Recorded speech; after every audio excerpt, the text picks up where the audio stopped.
اور اچھا شہری وہ ہوتا ہے جو ملک کے قانون کو فالو کرتا ہے۔ تو جب پولیس والوں کی طرف سے ممانعت آ گئی، انہوں نے پرمیشن نہیں دیا، تو ہم جو قافلہ لے کر نکلنے والے تھے تبرکات لے کر، ہم اس سے رک گئے، حالانکہ بعد میں ہزاروں لوگ یہاں جمع بھی ہوئے تھے۔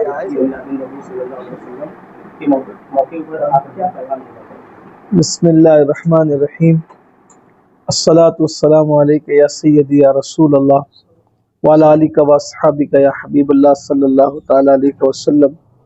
جس سہانی گھڑی چمکا طیبہ کا چاند، اس دل افروز ساعت پہ لاکھوں سلام۔ آج بروز جمعہ ربیع الاول شریف کی 12 تاریخ ہے اور 1447 ہجری ہے، 2025۔ تمام عالم اسلام کو عیدوں کی عید میلاد النبی صلی اللہ علیہ وآلہ وسلم کی مبارکباد دی جاتی ہے۔ ہمارے آقا صلی اللہ علیہ وآلہ وسلم کی ولادت کو 1500 سال آج پورے ہو گئے۔ جس دن میں سے میرے آقا علیہ السلام نے اس زمین پہ قدم رکھا، ہر دن قدم رسول کے بعد دنیا کے لیے ترقی کا دن ہے۔ حضور کے قدم اس زمین پہ لگے، لوگ چراغوں سے لائٹ کی روشنی میں آئے، یہ حضور کے قدموں کی برکت ہے۔ لوگ گھوڑے اور کھچروں سے ٹرین پلین اور آگے پتہ نہیں کیسی تیز رفتار سواریوں کی طرف آئیں گے۔ گویا کہ ساری ترقیاں مصطفیٰ جان رحمت کے قدموں کا صدقہ ہے۔ کسی نبی کی امت اتنی ترقی یافتہ نہیں رہی ظاہری اعتبار سے بھی جتنا اللہ تعالیٰ نے اس امت کو ترقی عطا فرمائی، روحانی اعتبار سے بھی اور وسائل کے اعتبار سے بھی۔ اب چونکہ حضور علیہ السلام کی ولادت طیبہ کو 1500 سال پورے ہوئے ہیں، مسلمانوں کو چاہیے حضور علیہ السلام کی سیرت کو عام کریں، اس لیے کہ اپنے نبی کی ولادت کو 1500 سال پورے ہو گئے اور ابھی ہمارے بچے کیا بلکہ ہمارے جوان اور ہمارے بوڑھے تک یہ نہیں جانتے کہ رسول اللہ کی اولادیں کتنی تھی، شہزادے کتنے تھے، شہزادیاں کتنی تھی اور کتنے تھے اور ان کے نام کیا تھے، حضور کی پاک ازواج کتنی تھی، حضور کے والدین کریمین کا نام کیا تھا، ان کے دادا دادی کا نام کیا تھا۔ ظاہر سی بات ہے جب ہماری قوم کو خود اپنے نبی کی سیرت جن کا کلمہ پڑھتے ہیں نہیں پتہ ہوگی، دوسروں کو کیسے بتائیں گے؟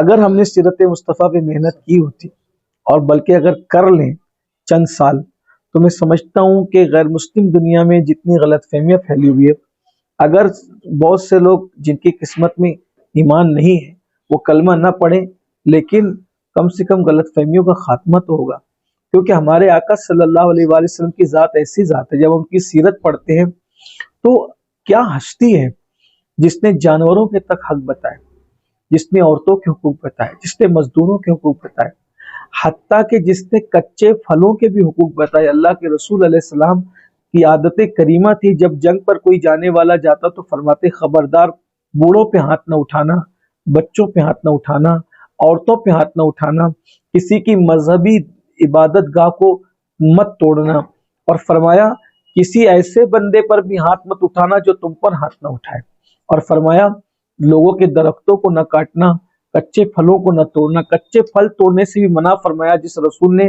اس لیے کچے پھل توڑنے سے منع فرمایا کہ پکے پھل تو اس لیے توڑے جاتے کہ وہ کھانے میں آئے، کچے پھل کا تو توڑنے سے کوئی فائدہ ہی نہیں۔ تو اللہ کے رسول علیہ السلام نے کچے پھلوں کو ضائع کرنے سے بھی منع فرمایا۔ جس رسول کی شان یہ ہو کہ آقا علیہ السلام نے 2 صحابہ کو دیکھا کہ رستے میں جو ہے وہ اپنی اپنی سواریوں پر یعنی اونٹ پر بیٹھ کر باتیں کر رہے ہیں، اور فرمایا کہ اپنی سواریوں کو کرسیاں نہ بناؤ، اگر تمہیں بات کرنا ہو تو نیچے اتر کے بات کر لیا کرو تاکہ اتنی دیر تک جانوروں کو آرام مل جائے۔ جو رسول جانوروں کے بارے میں اتنی ہمدردی رکھتے ہوں، ان کے دل میں انسانوں کے لیے کتنی ہمدردی ہوگی۔ یہ سیرت طیبہ کے ایسے تابناک اوراق ہیں جو ہماری قوم بھول چکی ہے، ہماری قوم کو نہیں پتہ وہ دوسروں کو۔ بس میرا آج کے دن کے لیے پیغام یہی ہے کہ مسلمان اگر واقعی اپنے نبی سے وفا کرتے ہیں تو ہم اپنے نبی کی سیرت طیبہ کو خود بھی پڑھیں، عمل کریں اور اسے دوسروں تک پہنچانے کی کوشش کریں۔ میں سمجھتا ہوں کہ صرف سیرت پڑھ کر اگر ہم نے اس کو عمل کر لیا، حضور کو آئیڈیل بنا لیا، دنیا بھی کامیاب اور آخرت بھی کامیاب۔ اس ذرائع سے یہ اطلاع ملی ہے کہ ہر سال جو آپ کی سرپرستی و قیادت میں جلوس نکلتے ہیں، اس سال کسی وجہ سے نہیں نکل سکا، تو کیا وجہ ہے؟ دیکھیے، میری سرپرستی اور قیادت میں کوئی جلوس نہیں نکلتا ہے، اعلانات کو لوگ سمجھ نہیں پائے یا آفیشیلی اعلان کی طرف توجہ نہ دیتے ہوئے غیر آفیشیلی اعلان کو لوگوں نے توجہ کا مرکز بنایا۔ ہم جلوس نہیں نکالتے ہیں کبھی، اور نہ کوئی جلوس نکالنے کا آفیشیلی اعلان ہوا۔ اعلان یہ ہوا تھا، جیسا کہ ہر سال ہمارا معمول ہے، کہ آقا کریم صلی اللہ علیہ وآلہ وسلم کے جو تبرکات ہمارے پاس ہیں وہ ہم لوگ لے کر کے نکلتے ہیں، ٹھیک ہے؟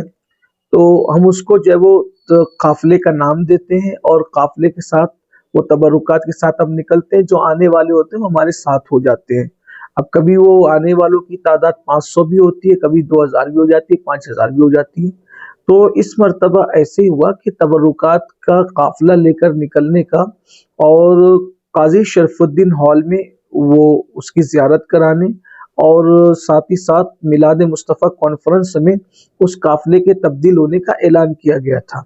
پولیس کی طرف سے یہ تھا کہ ہم جو ہے وہ اس سلسلے میں آپ کا سپورٹ کریں گے، اور کوشش کریں گے کہ ہم اس کو لیگلی طور پر کیا صورت دے سکتے ہیں۔ اس طرح کی بات چل رہی تھی۔ اسی درمیان میں پھر پولیس کی طرف سے یہ بات آ گئی کہ آپ کانفرنس تو کریں لیکن قافلہ لے کر کے آپ نہ نکلیں۔ تو ظاہر سی بات ہے کہ ہم لوگ چونکہ ایک پیغام اپنے بزرگوں سے ہم نے سنا ہے کہ تم اچھے مسلمان بھی بنو اور اچھے شہری بھی بنو۔ اچھا مسلمان وہ ہوتا ہے جو اپنے دین پر عمل کرتا ہے، اور اچھا شہری وہ ہوتا ہے جو ملک کے قانون کو فالو کرتا ہے۔ تو جب پولیس والوں کی طرف سے ممانعت آ گئی، انہوں نے پرمیشن نہیں دیا، تو ہم جو قافلہ لے کر نکلنے والے تھے تبرکات لے کر، ہم اس سے رک گئے۔ حالانکہ بعد میں ہزاروں لوگ یہاں جمع بھی ہوئے، آئے بھی، انہوں نے کہا نکلنا ہے، لیکن ہم نے کہا نہیں بھائی، ہم قانون نہیں توڑیں گے، اور قانون توڑنا یہ ہمارے بزرگوں کا طریقہ نہیں ہے۔ تو اس لیے جو قافلہ لے کر نکلنا تھا، یا جو نکلتا ہے ہر سال، تو وہ قافلہ نکلنے سے اس مرتبہ رہ گیا، اور بس یہ بات ہے۔